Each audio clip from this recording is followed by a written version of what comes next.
కనీసం ప్రజలు ఆలకించేలాగన్నా మాట్లాడండిరా. నోటికేదొస్తే అది కాదు కదా మాట్లాడేది.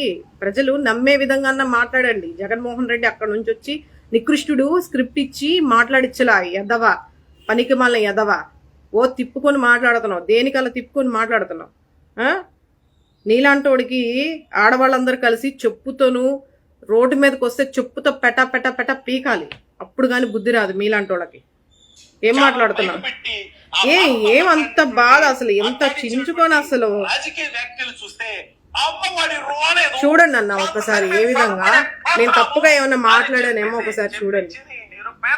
చిన్న పిల్లతోటి 8వ తరగతి చదివేటువంటి ఈ దేవికా రెడ్డితో, ఈ దేవికా రెడ్డి ఎక్కడ చదువుతుందయ్యా అని నేను గమనించే. ఏ పేద స్కూల్లో ఏ నిరుపేద విద్యార్థిగా చదువుతుందా అని నేను బాధపడిపోయాడంట.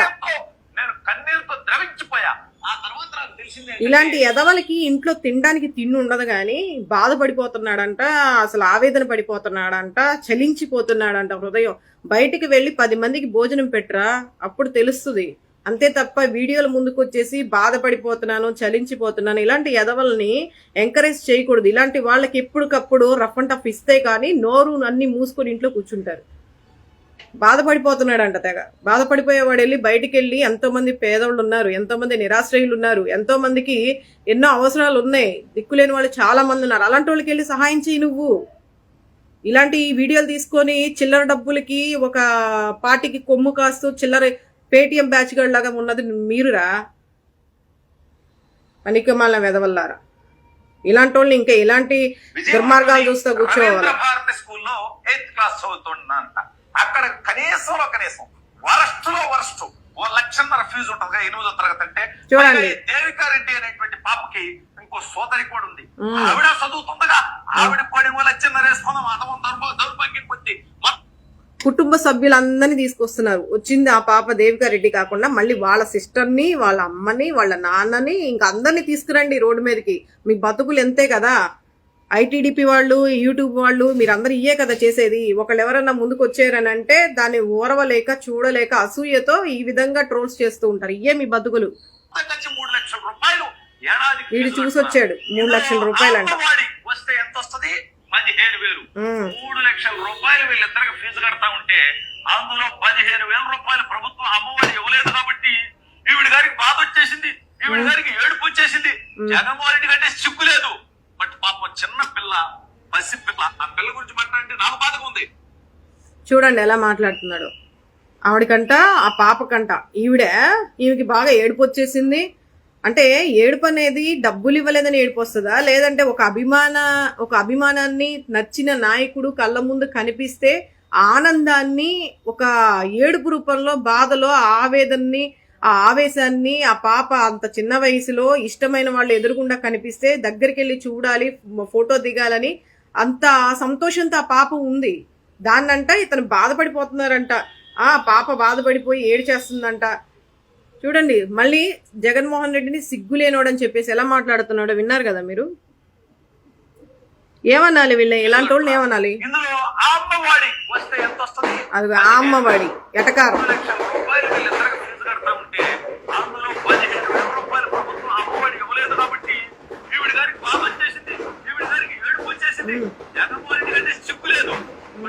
చిన్న పిల్ల, పసి పిల్ల, ఆ పిల్ల గురించి మాట్లాడితే నా బాధ ఉంది.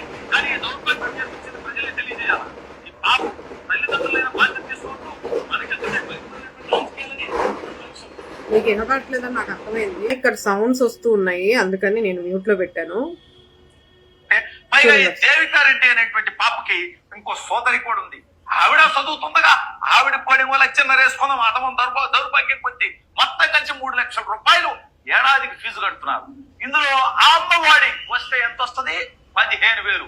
3 లక్షల రూపాయలు వీళ్ళిద్దరికి ఫీజు కడతా ఉంటారు. వాళ్ళ తండ్రులు ఫీజులు కట్టుకుంటే దౌర్భాగ్యం ఏంట్రా? నీకు దౌర్భాగ్యమా, వాళ్ళకి దౌర్భాగ్యమా? ఏం మాట్లాడుతున్నాడు ఈడు అసలు? కడుపుకు అన్నం తింటున్నాడా, గడ్డేమన్నా తింటున్నాడా?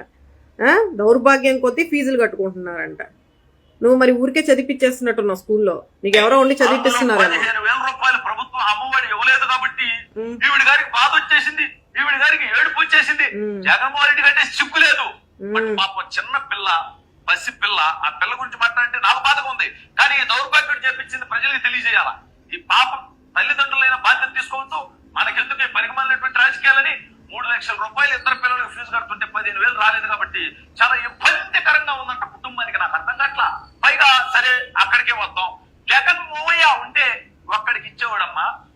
తెలుగుదేశం పార్టీ కూటమి ప్రభుత్వం ఇంట్లో ఎందరు పిల్లలుంటే అందరికీ ఇవ్వబోతా ఉంది వచ్చే విద్యా సంవత్సరం నుంచి. వినండి ఈ పాయింట్ ఇంకొకసారి వినండి. తెలుగుదేశం పార్టీ అంట వీడిదంతా దేనికోసం చెప్పాడంటే, ఒక కుటుంబాన్ని రోడ్డు మీదకి తీసుకొచ్చి ఆ కుటుంబంలో ఉన్నటువంటి ఆ దేవికారెడ్డి అనే పాప గురించి, వాళ్ళ చెల్లెల గురించి, వాళ్ళ తల్లిదండ్రుల ఆర్థిక స్తోమత గురించి, వాళ్ళ దౌర్భాగ్యం కొద్దీ సంవత్సరానికి 3 లక్షలు కడుతున్నారని చెప్పి చాలా వ్యంగ్యంగా, చాలా ఎటకారంగా వాళ్ళ క్యాస్ట్ గురించి ఇంత దారుణంగా మాట్లాడి వీడు చివరికి ఏం చెప్తున్నాడో ఒకసారి వినండి. తెలుగుదేశం పార్టీ వాళ్ళంట అమ్మ ఒడి రాలేదు, నీకు వచ్చేది మహా అయితే ఎంత, తెలుగుదేశం పార్టీ వాళ్ళు కూటమి ప్రభుత్వం వాళ్ళు అమ్మ ఒడిని ఇప్పుడు 4 సంవత్సరాలు ఇద్దరు పిల్లలు ఉంటే 30,000 ఇస్తారంట. ఒక్కసారి వినండి మళ్ళీ. మీ కుటుంబానికి 30,000 వస్తాయమ్మా, నీకు నీ సోదరికి ఇద్దరికి కలిపి. మరి రాబోయే 4 సంవత్సరాలు కూడా అంతే రాబోతున్నాయమ్మా. మరి అప్పుడు నువ్వు మేమొచ్చి ఇంకో మైకు పెడితే జగన్ మోయ ఒక నీచుడు కేవలం ఒక్కరికే ఇచ్చేవాళ్ళు, ఇప్పుడు నాకు మా సిస్టర్ కి ఇద్దరికి ఇస్తున్నారు చంద్రబాబు నాయుడు గారు అద్భుతమైనటువంటి పరిపాలన అని కూడా చెప్తావా అమ్మా నువ్వు? ఏం పనికిమాలినాడు జగన్మోహన్ రెడ్డి. నీ పేటీఎం ఆర్టిస్టులతో గత 5 సంవత్సరాలు ఈ రకమైనటువంటి విష ప్రచారాలు చేశావు. అయినా ప్రజలు నిన్ను చెప్పుతో కొట్టి నీ నికృష్టపు దౌర్భాగ్యపు చండాలపు పరిపాలనకి 11 సీట్లతో ప్రతిపక్ష నేత హోదా కూడా. జగన్మోహన్ రెడ్డిని ప్రజలు చెప్పుతో కొట్టలేదురా ఎద్దవా, మేము కొడతా నిన్ను చెప్పుతో. మేము వచ్చి నువ్వు ఎక్కడున్నా సరే వెతికి పట్టుకొని వచ్చి నిన్ను కొడతా నేనైతే. జగన్మోహన్ రెడ్డిని ప్రజలు చెప్పుతో కొట్టారు. 40% ఓటింగ్ ఎక్కడి నుంచి వచ్చిందిరా? ప్రజలు చెప్పుతో కొట్టే పని అయితే 3 పార్టీలు కలిసి కూటమిగా ఏర్పడి మీరు ఒక్క మనిషిని, ఒక వ్యక్తిని ఓడించడానికి 3గా కలిసి వచ్చారు. మీరు గుంపులుగా వచ్చి 46% ఓటింగ్తో గెలిచారు. ఈవీఎం మాఫింగ్ తోనూ, ఈవీఎం ట్యాంపరింగ్ తోనూ మీకు ఏ విధంగా అధికారంలోకి వచ్చారో, ఇలా తప్పుడు ప్రచారాలు చేసుకుంటా ఏ విధంగా అధికారంలోకి వచ్చారో ప్రజలందరూ కూడా గతంలోనే తెలుసు. ఇప్పుడు ఇంకా రోజు రోజుకి ప్రజలకు కూడా బోధపడుతూ ఉంది. మీ నాటకాలేంటి, మీ ఆశాలేంటి అనేది ఇప్పుడిప్పుడే తెలియనోళ్ళు కూడా కొంతమంది మీ నాయకులే, మీ పార్టీలో ఉండే వాళ్ళే ఇప్పుడిప్పుడే తెలుసుకుంటున్నారు. చూడండి, ఇంకా నేను ఈ వీడియో చూపిస్తే మీకు కూడా విసుగు పుడుతుంది. కానీ ఒక్కసారి మీరు యూట్యూబ్లోకి వెళ్ళి ట్రెండింగ్ తెలుగు అనేది ఒకసారి మీరు చూడండి. చూసి ఈ యదవని ఏ విధంగా వీడికి గుణపాఠం చెప్పాలో ఒకసారి ఆలోచించండి. నోటికి వచ్చినట్టు జగన్మోహన్ రెడ్డిని ఇంత డైరెక్ట్ గా సోషల్ మీడియాలో నీచుడు అంటున్నాడు, నికృష్టుడు అంటున్నాడు, దరిద్రుడు అంటున్నాడు. ఈ నోటికి ఎంత దారుణంగా ఇంకా చాలా మాట్లాడినాడు. ఇంత దారుణంగా మాట్లాడుతూ ఉన్నాడు.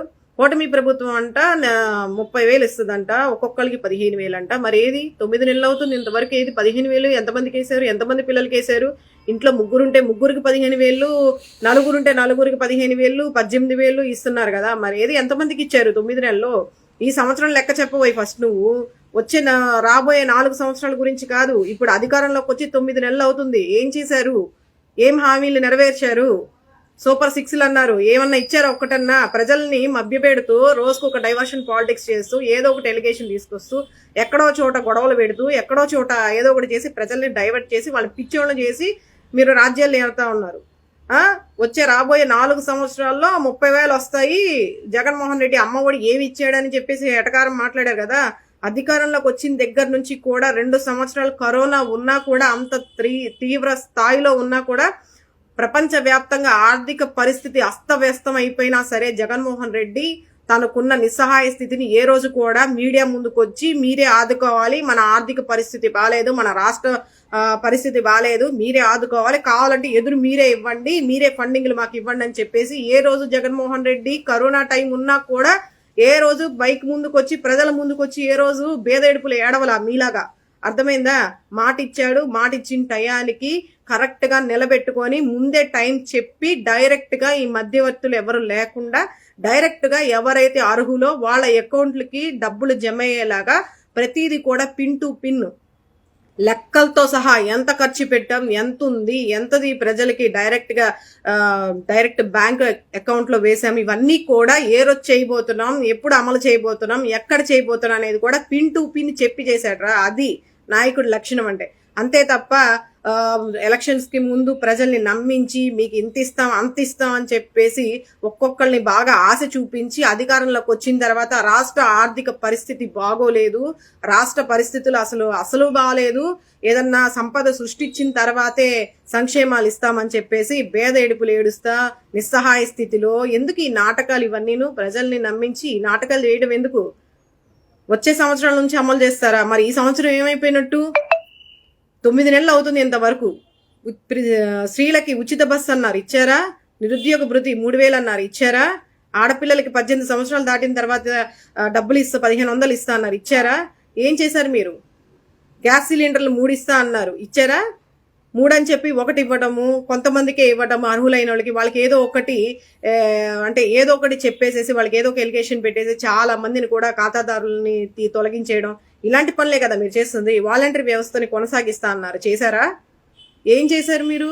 ఏం చేశారు? మళ్ళీ మీకు సిగ్గు శరం లేకుండా మీడియాల ముందుకు వచ్చి మీకంటూ ఒక యూట్యూబ్ ఛానల్స్ పెట్టుకొని ఈ విధంగా సిగ్గు లేకుండా ఇంకా ప్రజల్ని ఎంత నమ్మబలుకుతా ఉంటారు?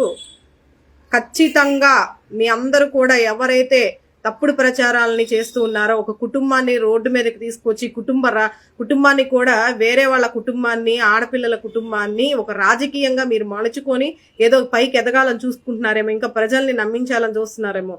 మీలాంటి వాళ్ళందరికీ కూడా కఠినమైనటువంటి శిక్షలు ఖచ్చితంగా ఉంటాయి.